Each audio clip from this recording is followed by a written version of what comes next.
Now we're going to go to the first question, which is from Lynn in Skipton. And I'm going to read out the question, and I'm reading it for the first time, and then we will endeavour to answer it. I'm missing my grandchildren so much. Please can you let me know if after the 5 criteria are met, is being able to hug our closest family one of the first steps out of lockdown? Well, thank you, Lynn, for that question, an incredibly important one, and brings home the emotional impact of the lockdown measures. I think, why don't we take the direct medical evidence from the Chief Medical Officer?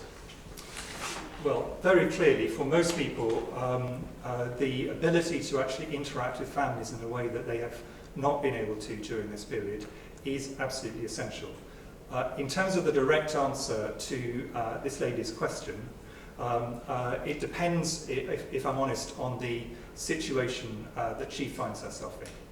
So if she is someone who has a significant medical problem in a way that means that she would have to be shielding, that is, and she's an older person, some grandparents are younger grandparents, some obviously are older.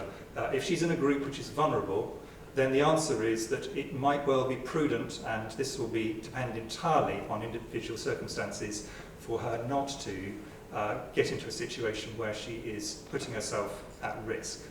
Obviously, if she's healthy and younger, that may well not be true. But the overall view that actually one of the things that clearly is important to everybody is the ability to get together with families remotely, but also physically, everyone fully accepts.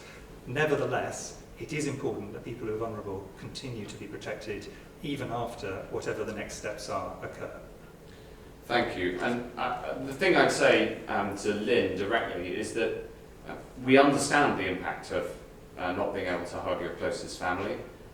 It affects all of us too, as well as the direct health impacts of the lockdown, bringing down the curve and trying to stop this terrible disease, and also the economic impacts, which are clearly very significant.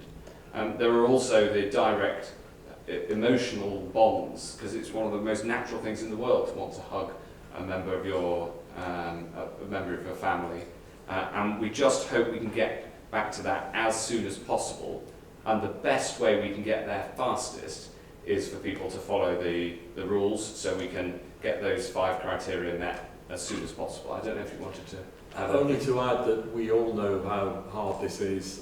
My own mother lives hundreds of miles away, and I know she's wondering when she'll be seeing me and her grandchildren again. This is really tough, but as the Secretary of State has said, it is bearing fruit in that we are seeing a reduction in the number of hospital admissions, we're seeing a reduction in the number of deaths, and it's only by the British public continuing to comply with that guidance until the time is right that we will all continue to see a reduction in deaths, which I know has touched so many people around the country in terms of loved ones.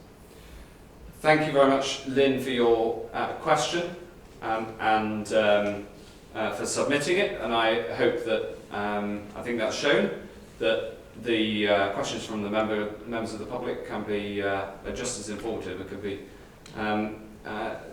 just as difficult to answer as questions from journalists who are trained to ask them.